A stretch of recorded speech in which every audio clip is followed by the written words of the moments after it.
وسلم على المبعوث امين اللهم لا علم الا ما علمتنا وزدنا علما يا كريم.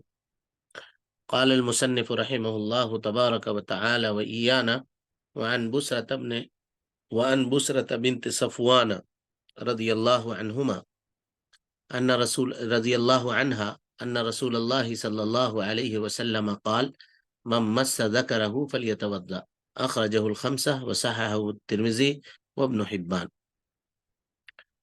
بسرا بنت صفوان رضی اللہ عنہا کہتی ہیں کہ رسول اللہ صلی اللہ علیہ وسلم نے فرمایا جس نے اپنی شرمگاہ کو ہاتھ لگایا اسے وضو کرنا چاہیے. اسے پانچوں نے روایت کیا ہے، یعنی اس حدیث کو ترمذی اور ابن حبان نے صحیح قرار دیا ہے. اور امام بخاری کی رائے یہ ہے کہ یہ اس باب میں سب سے صحیح ترین روایت ہے. اس باب میں سب سے صحیح ترین روایت ہے.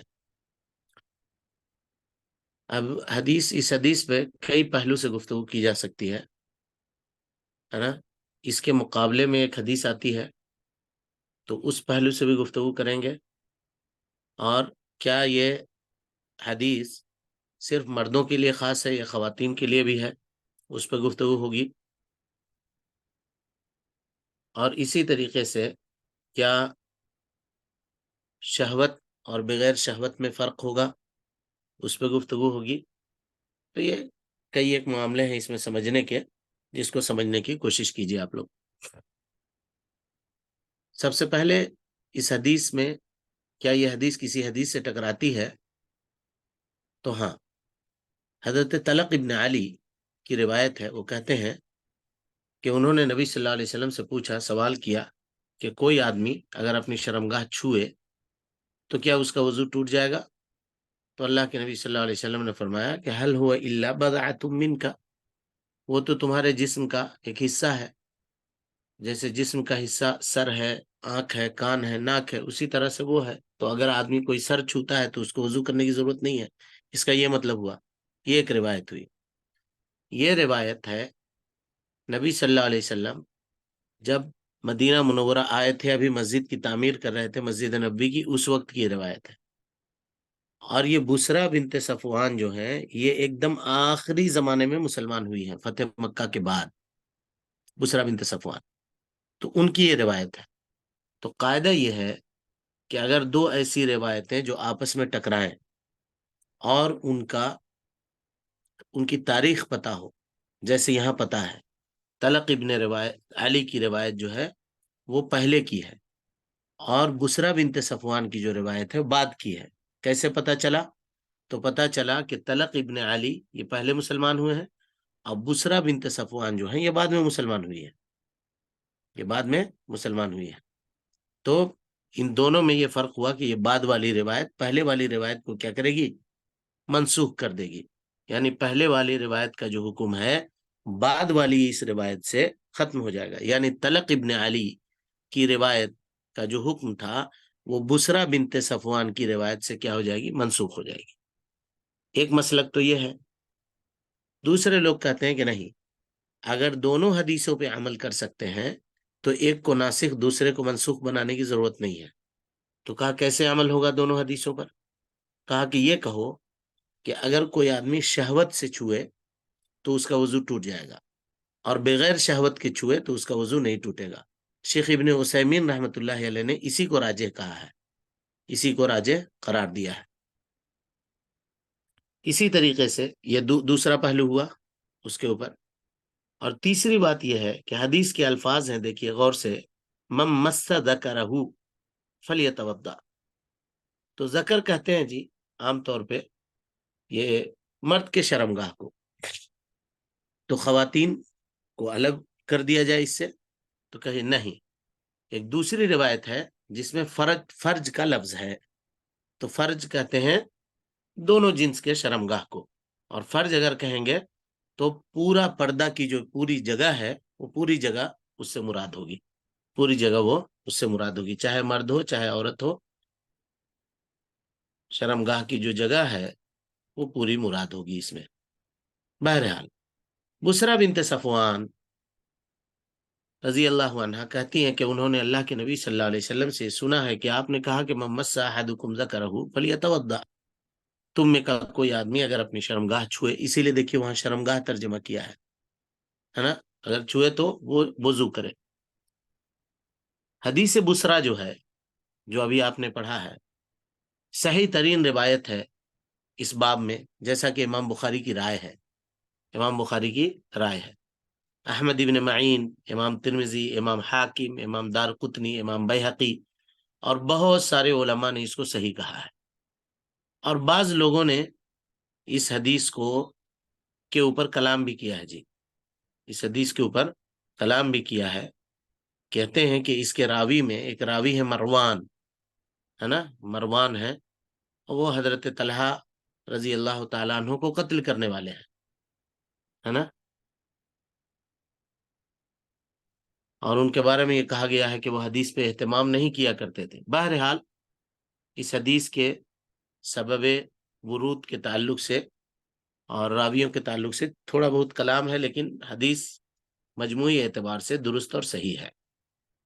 اس کے مقابلے میں ہم نے کہا تھا کہ طلق ابن علی رضی اللہ عنہ کی روایت ہے، جس میں نبی صلی اللہ علیہ وسلم نے کہا کہ وہ تو تمہارے جسم کا ایک ٹکڑا ہی ہے، تمہارے جسم کا ایک حصہ ہی ہے، یعنی جس طرح سے اپنے سر چھوتے ہو، پیر چھوتے ہو، یا آنکھ چھوتے ہو، کان چھوتے ہو، ناک چھوتے ہو، تو اس سے وضو نہیں ٹوٹتا، اسی طرح اس سے بھی وضو نہیں ٹوٹے گا۔ ان دونوں حدیثوں میں جمع کی کیا صورت ہوگی وہ ہم نے آپ کے سامنے بتلا دیا کہ حدیث بسرا جو ہے یہ مؤخر ہے، بعد میں آئی ہے، اور طلق ابن علی کی جو روایت ہے وہ مقدم ہے۔ طلق ابن علی جب مدینہ منورہ آئے تو اللہ کے نبی صلی اللہ علیہ وسلم مسجد نبوی کی تعمیر کر رہے تھے، یعنی یہ ہجرت کا ایک دم اول وہلہ تھا، ہجرت کا ابتدائی زمانہ تھا، اور حدیث بسرا جو ہے یہ بعد کا ہے، کیونکہ یہ فتح مکہ کے بعد مسلمان ہوئے ہیں۔ اب انہی چیزوں کے اوپر بیس بنا کر کے علماء کی مختلف اقوال ہیں اس سلسلے میں۔ امام ابو حنیفہ رحمۃ اللہ علیہ کے نزدیک اگر کوئی آدمی اپنی شرمگاہ کو چھوتا ہے، چاہے مرد ہو چاہے عورت ہو، تو اس کا وضو نہیں ٹوٹے گا مطلق طور پر، وہ کہتے ہیں کہ نہیں ٹوٹے گا اس کا وضو۔ کہ کیوں نہیں ٹوٹے گا؟ تو طلق ابن علی رضی اللہ تعالیٰ عنہ کی جو روایت ہے اس حدیث کو وہ دلیل بناتے ہیں کہ اللہ کے نبی صلی اللہ علیہ وسلم نے کہا فَإِنَّمَا هُوَ بَضْعَةٌ مِّنْكَ، وہ تمہارے جسم کا ایک ٹکڑا ہے۔ اور حدیث بسرا کو وہ کہتے ہیں کہ طلق ابن علی کی روایت جو ہے وہ بسرا کی جو روایت ہے اس کے اوپر غالب ہے، ہم بسرا کی روایت کو کمزور سمجھتے ہیں طلق ابن علی رضی اللہ تعالیٰ عنہ کی روایت کے اوپر، ٹھیک ہے۔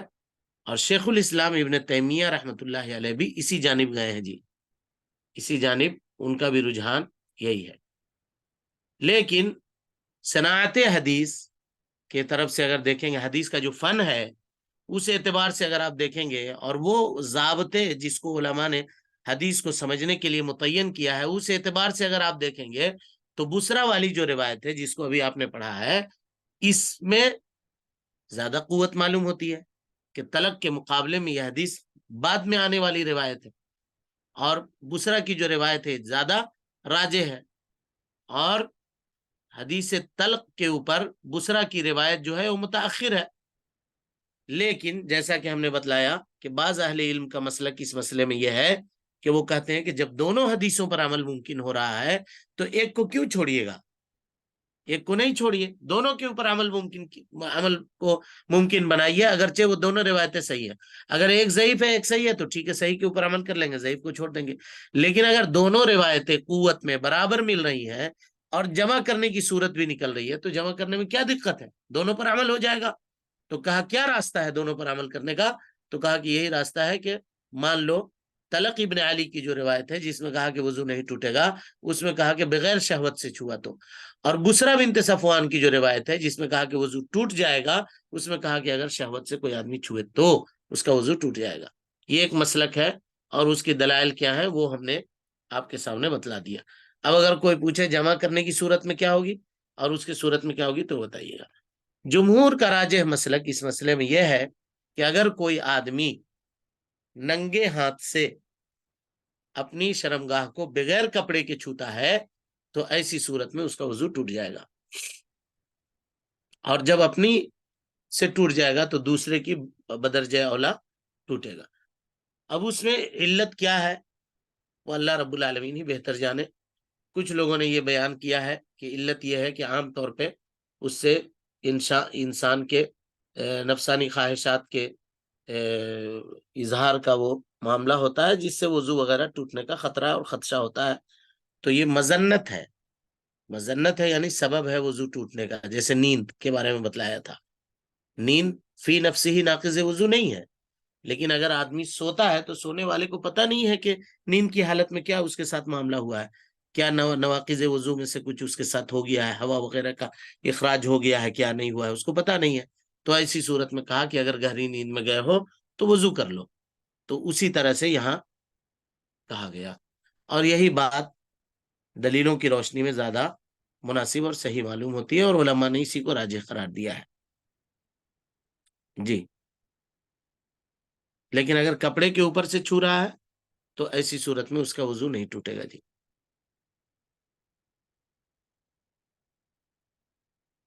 چلیے.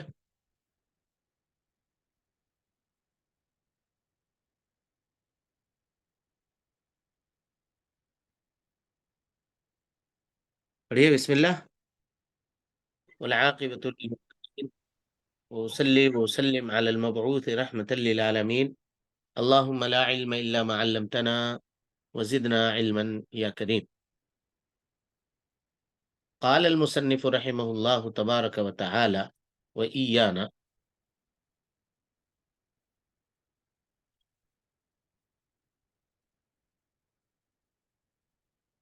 وعن جابر بن سمرة رضي الله عنه قال.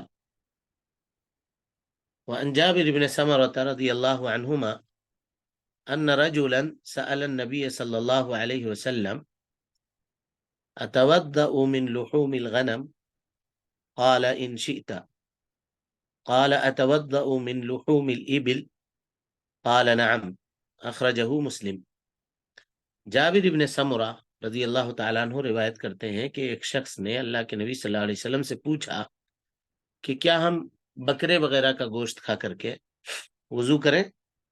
تو نبی صلی اللہ علیہ وسلم نے کہا کہ اگر چاہے تو کر لے، اور کہا کہ اگر اونٹ کا گوشت کھائیں تو کہا کہ وضو کرنا پڑے گا. کہا کہ وضو کرنا پڑے گا. قال اتوضأ من لحوم الابل؟ قال نعم. آپ نے کہا کہ ہاں. آپ نے کہا ہاں. جابر بن سمرہ رضی اللہ عنہ یہ کہتے ہیں ایک آدمی نے سوال کیا. اتوضا یہ اصل میں اتوضا ہے جی، ڈبل حمزہ، ایک حمزہ استفہام کا ہے لیکن اس کو دو حمزہ ایک ساتھ جمع ہونے سے پڑھنے میں دقت ہوتی ہے عرب کو، تو ایک کو حذف کر دیتے ہیں. تو پوچھا کہ کیا بکرے وغیرہ کا گوشت کھائیں جانور کا، تو ہاں اس کو وضو کریں یا نہیں کریں. اب سوال یہاں پہ یہ ہے جی، پوچھنے کی ضرورت کیوں پڑی؟ ہاں کیوں پڑی پوچھنے کی ضرورت، بتائیے.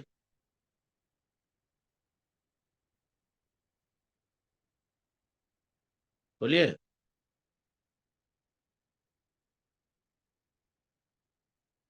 معلوم ہے کسی کو؟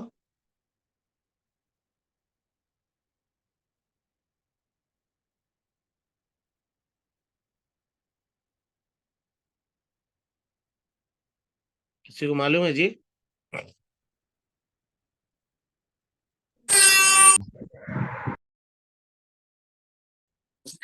شیخ کیونکہ جو اس کا حکم تھا اونٹ کے گوشت کا، تو اس لیے صحابہ اکرام نے اس لیے مطلب پوچھا کہ باقی اور جانور کے متعلق پوچھ لیں. ہاں جی، اور کوئی بولیے.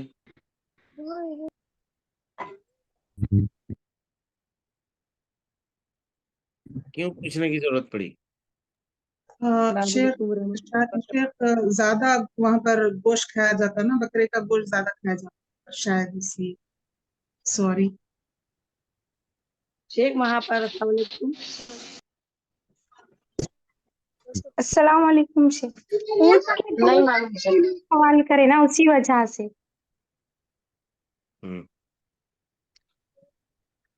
تو پہلے اونٹ کے بارے میں پوچھ لیتے. پہلے تو السلام بکرے کا. علیکم شیخ. وعلیکم السلام. اونٹ کی کوہان پہ شیطان ہوتا ہے اس لیے یہ سوال کیا گیا. ٹھیک ہے، سب صحیح ہے، لیکن اونٹ کے بارے میں کہاں؟ اونٹ کے بارے میں تو بعد میں پوچھا.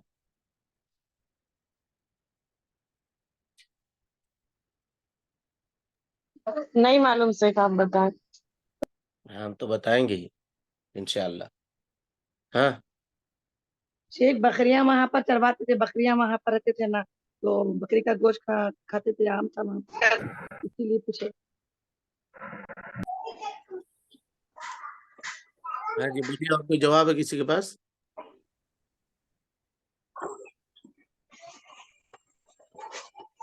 السلام علیکم شیخ. شیخ وعلیکم السلام. گوشت کھانے سے منہ میں بو آتی ہے، سر کچھ نہیں. السلام علیکم ورحمۃ اللہ وبرکاتہ. علم میں اضافے کے لیے اور شریعت کے احکام جاننے کے لیے واضح طور پر پوچھا.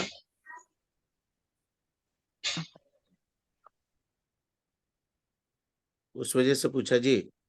جی جی شیخ.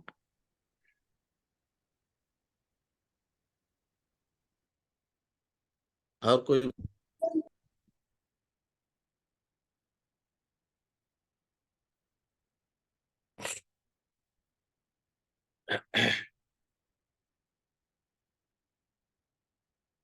نہیں پہنچ سک رہے ہیں کوئی بھی؟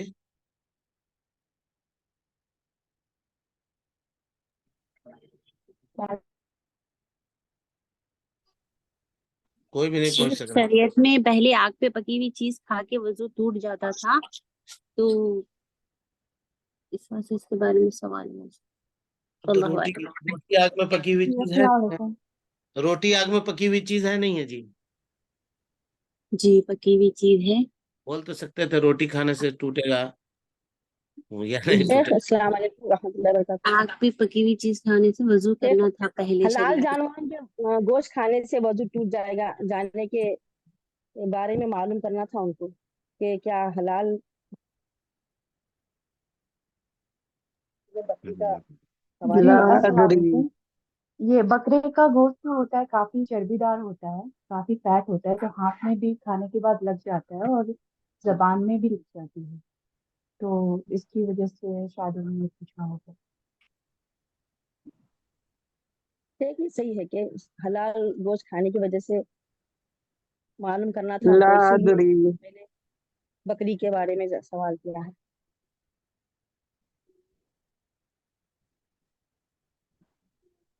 چلیں، آپ لوگوں نے کوشش کی لیکن وہاں تک آپ پہنچے نہیں.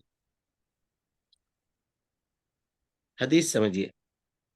جابر بن سمرہ کہتے ہیں کہ ان رجلا سأل رسول اللہ صلی اللہ علیہ وسلم، ایک شخص نے اللہ کے نبی صلی اللہ علیہ وسلم سے پوچھا، اَأَتَوَضَّأُ مِن لُحُومِ الْغَنَمِ، کیا بکری کے گوشت کھا کر کے وضو کریں؟ ان شئت فتوضأ، اگر تو چاہے تو کرو، وَإِن شئت فلا تتوضأ، اور اگر چاہے تو نہ کر، تمہاری مرضی، کرنا چاہتے ہو تو کرو، نہ کرنا چاہتے ہو تو نہ کرو. کہا بکری کے گوشت سے؟ تو کہا کہ ہاں کرو وضو. فتوضأ من لحوم الإبل، بکری کا گوشت کھا کر کے تم کو وضو کرنا پڑے گا.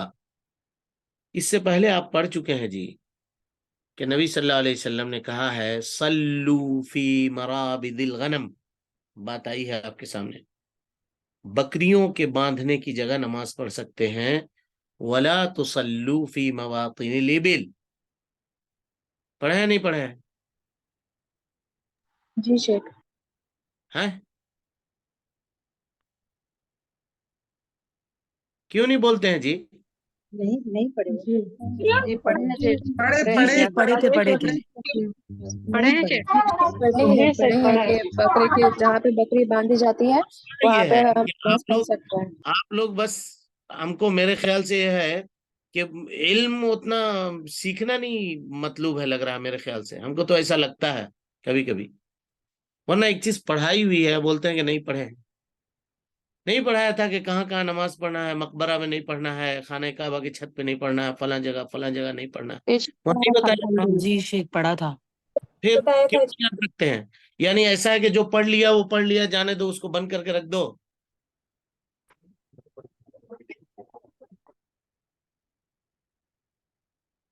حدیث کو سمجھنے کے لیے جب تک آپ ایک دوسرے کو حدیثوں کو نہیں سمجھیے گا تب بات نہیں آئے گی. کہاں کہاں جا رہے ہیں؟ عرب میں زیادہ گوشت کھایا جاتا تھا، عرب میں فلاں کھایا جاتا تھا، فلاں کھایا جاتا تھا، اس کے چکر میں پڑے ہوئے ہیں. بھائی صحابی نے یہ دیکھا کہ نماز کا حکم دونوں کا دوسرا دوسرا ہے. یہاں پڑھنے سے کہا کہ پڑھو، بکری جہاں باندھتے ہیں وہاں پڑھو، اور کہا کہ جہاں اونٹ باندھتے ہیں وہاں نہیں پڑھو. تو کیا کچھ مسئلہ گوشت وغیرہ کا تو نہیں ہے؟ تب سوال کیا. یہ صحابہ کی ہاں حرص ہے علم جاننے میں. وہ مسائل کو سمجھنے کی کوشش کرتے تھے، جاننے کی کوشش کرتے تھے کیسے کیا ہوگا. تب انہوں نے پوچھا اس مسئلے میں. حدیث کا فائدہ کیا ہے جی؟ سمجھ گئے سوال کیوں کیا تھا؟ جی جی سمجھ جی گئے. جی الحمدللہ تیس سے الحمدللہ سمجھ میں آ گیا.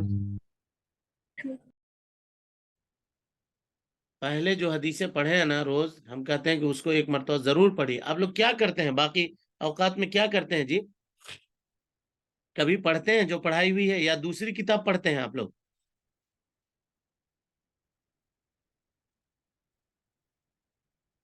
کیا کرتے ہیں؟ پڑھتے ہیں شیخ، مطالعہ کرتے ہیں اور نوٹس وغیرہ بھی بناتے ہیں آڈیو سن کر. یہ اس کو بنا کے پڑھیے. اب ہم نے سنا ہے کہ کچھ دوسری چیز سبجیکٹ پڑھنے میں آپ لوگ وقت لگاتے ہیں. اس میں وقت نہیں لگائیے اتنا. جو پڑھائی ہو رہی ہے، کیونکہ یہ ایکیڈمک تعلیم ہے نا جی، جو ہم یہاں پڑھا رہے ہیں اسی کو آپ پورے طور پہ پڑھنے کی کوشش کیجیے. باقی وقتوں میں اس کو یاد کیجیے، اس کو پڑھیے، اس کے بارے میں نوٹس بنائیے. پھر آگے جب آپ بڑھیے گا، اگلی کلاسوں میں جب جائیے گا، یہ ایگزام دے کر کے آپ نکل جائیے گا، تو پھر وہاں پہ اس سے اور اوپر کی چیزیں آپ کو پڑھائی جائیں گی، ساری چیزیں آئیں گی. ایسا تھوڑی ہے کہ ایک دن میں آپ کو پڑھا کر کے فارغ کر دیا جا رہا ہے. تو علم کے لیے مثابرت چاہیے، صبر کرنا پڑے گا. اور بولے ایک ہی چیز استاذ پڑھا رہے ہیں، ایک ہی حدیث میں پورا 50 منٹ ہم لوگوں کو لے لیتے ہیں. پھٹ پھٹ پڑھا دینا چاہیے. 15 حدیثیں 3 دن میں پڑھا کے مکمل کر دیتے، کام ختم تھا، امتحان دے کے نکل جاتے. تو صرف ترجمہ کرنا مطلوب نہیں ہے نا جی. اگر ترجمہ کرنا مطلوب ہوتا تو ترجمہ نہیں ہے. بلوغ المرام کی کتاب خرید لیجئے کسی بھی رائٹر کی، اس میں اردو میں ترجمہ لکھا ہوا ہے. لیکن حدیث پڑھنے کا مطلب یہ ہے کہ اس کو اس کی گہرائی تک اس کو سمجھنا. اب کوئی اگر آپ سے پوچھ دے آپ نے یہ حدیث پڑھ دیا، کوئی پوچھ دے کہ کیوں سوال کیا بھائی؟ روٹی بھی تو کہہ سکتے تھے، چاول بھی تو کہہ سکتے تھے. اس وقت چاول بھی کھانے کا تھا رواج، روٹی بھی کھاتے تھے لوگ، ہاں کھجور بھی کھاتے تھے، گھی بھی کھاتے تھے، اور دوسری چیزیں ہوتی، زیتون کا تیل بھی استعمال کرتے تھے، کھاتے تھے، دودھ بھی پیتے تھے.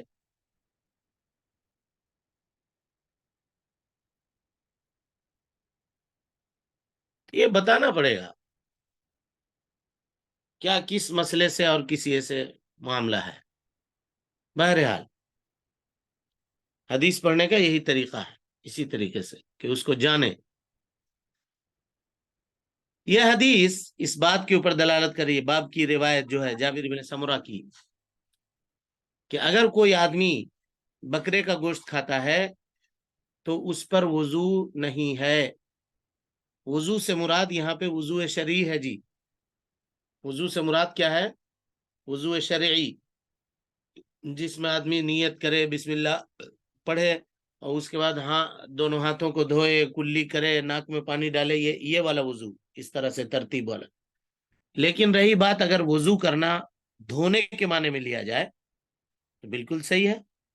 اگر آپ دھونا چاہیں، اب اس زمانے میں پانی کی قلت تھی تو صحابہ کرام رضوان اللہ علیہ مجمعین، روایت ہے کپڑے وغیرہ رکھتے تھے، رومال وغیرہ، اس میں پوچھ لیا کرتے تھے.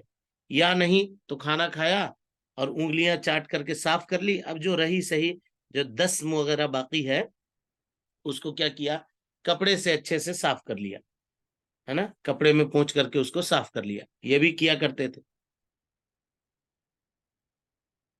اور ایک فائدے کی بات اس سلسلے میں بتا دوں، کہ نبی صلی اللہ علیہ وسلم نے فرمایا، علامہ البانی رحمۃ اللہ علیہ نے روایت کو صحیح کہا ہے، کہ تم میں کا کوئی آدمی اگر چربی دار چیز کھائے، جیسے گوشت وغیرہ میں چربی، والی چربی والی چیز، گوشت میں عام طور پہ چربی ہوتی ہے، اگر اس طرح کی چیز کھائے تو کہا کہ خوب اچھی طرح سے اپنے ہاتھ کو صاف کر لے. ہاتھ چپچپا ہے اور اس میں پورے طور پہ انگلیوں کے پور اور اندر آپ نے صاف نہیں کیا ہے. عام طور پہ ایسی اگر کوئی پانی بہا لے نل میں ہاتھ لے جا کر کے، تو دو انگلیوں کے درمیان کی جو جگہ ہے وہاں پہ چربی باقی رہ جاتی ہے، وہ صاف نہیں ہوتا ہے. تو کہا کہ اگر اس کے ہاتھ میں کوئی پریشانی ہو تو وہ کسی دوسرے کو ملامت نہ کرے. وہ پریشانی کیا ہوگی؟ تو علامہ البانی رحمۃ اللہ علیہ کہتے ہیں کہ برس وغیرہ کی جو بیماری ہوتی ہے نا، عام طور پہ جو سفید نشان جو پڑتے ہیں یہ چمڑے کے اوپر، ہاں، کہا کہ اس کی ایک وجہ یہ ہوتی ہے، چربی وغیرہ کھا کر کے آدمی یہ نہیں کرتا. اور دیکھیے گا اکثر جن لوگوں کی ابتدا ہوتی ہے یہی ہاتھوں کی انگلیوں سے اور یہیں سے ہوتی ہے جی. اس کے اور بھی اسباب ہو سکتے ہیں، لیکن ایک سبب صحیح حدیث میں یہ بیان کیا گیا. اسی لیے اگر وضو سے مراد دھونا، ہاتھ کا دھونا مراد لیں گے تو ہاتھ دھوئیے آپ، پانی میسر ہے تو، نہیں ہے تو ٹیشو وغیرہ سے اور کپڑے وغیرہ سے خوب اچھی طرح سے صاف کر لیں. پہلے تو یہ کہ انگلی چاٹ کر کے صاف کر لیں، مسالہ وغیرہ جو ہے وہ، اور جو باقی کسر باقی رہ گئی ہے اس کو آپ رومال سے یا ٹیشو سے اور دوسری چیزوں سے دھو لیں. اور آج کل پانی وغیرہ سب میسر ہے، تو اچھے سے ہینڈ واش وغیرہ لگا کے یا جو میسر ہو، صابن ہو، جو ہو، اس سے آدمی کو ہاتھ صاف کر لینا چاہیے، ہاتھ کو صاف کر لینا چاہیے. تو یہاں دونوں مراد، وضو کے بارے میں کہا، لیکن اگر وضو دھونے کے معنی میں لیں گے مراد تو دھونا چاہیے آدمی کو، ہاتھ کھانا کھانے کے بعد ہاتھ دھونا چاہیے، صاف کرنا چاہیے. بہرحال تو نبی صلی اللہ علیہ وسلم نے کہا کہ اگر تم چاہو تو وضو کرو، چاہو تو نہ کرو بکری کے گوشت کھانے میں. تو نبی صلی اللہ علیہ وسلم نے صحابی کے سوال کو ان کی چاہت کے اوپر معلق کر دیا. پتہ یہ چلا کہ وضو نہیں ٹوٹے گا، کیونکہ اگر وضو ٹوٹتا تو آپ آرڈر دے دیتے، ہاں کرنا پڑے گا، کرنا پڑے گا. اور دوسری روایت ہے، یعنی کہ دوسرا فائدہ اس روایت کا یہ ہے، پہلا تو یہ ہو گیا کہ بکری کے گوشت کھانے سے وضو نہیں ٹوٹے گا. اب اسی میں مرغی ہے، اسی میں بڑا جانور جو ہے اس کا گوشت، بکری کا گوشت، مرغی کا، اور اس طرح سے کبوتر کا، جو حلال جانور ہے وہ سب کو اسی پر لے آئی. تو اس حدیث میں یہ بھی پتا چلا کہ اگر کوئی آدمی اونٹ کا گوشت کھائے تو اس کے اوپر واجب ہے کہ وہ وضو کرے. دلیل کہاں ہے؟ تو نبی صلی اللہ علیہ وسلم کہنا نعم، یہ کہنا فتوضا من لحوم الابل، اونٹ کے گوشت کھا کر کے وضو کرو. حضرت براء ابن عازب رضی اللہ تعالیٰ عنہ کی روایت ہے، کہتے ہیں سئل رسول اللہ صلی اللہ علیہ وسلم، اللہ کے نبی جناب محمد رسول اللہ صلی اللہ علیہ وسلم پوچھے گئے. کون تھے سوال کرنے والے یہ نہیں معلوم، سئیلا پوچھے گئے، مجہول کا صیغہ، عن الوضوء من لحم الابل، کوئی آدمی اونٹ کا گوشت کھائے تو وضو کرے؟ تو آپ نے کہا توضؤ منها، امر کا صیغہ ہے، دیکھیے، اس سے وضو کرو. وسئل عن لحوم الغنم، اللہ کے نبی صلی اللہ علیہ وسلم سے بکری کے گوشت کے متعلق پوچھا گیا تو آپ نے کہا لا توضؤ منها، اس سے وضو نہ کرو. اس حدیث کو امام ابو داؤد نے، امام ترمذی نے، امام ابن ماجہ نے روایت کیا، امام احمد نے صحیح کہا ہے، امام احمد نے اس حدیث کو صحیح کہا ہے. ٹھیک ہے. اونٹ کے گوشت کھانے سے وضو کیا جائے گا یا نہیں کیا جائے گا، اس سلسلے میں علماء کا اختلاف ہے، اس حدیث کے آنے کے باوجود بھی.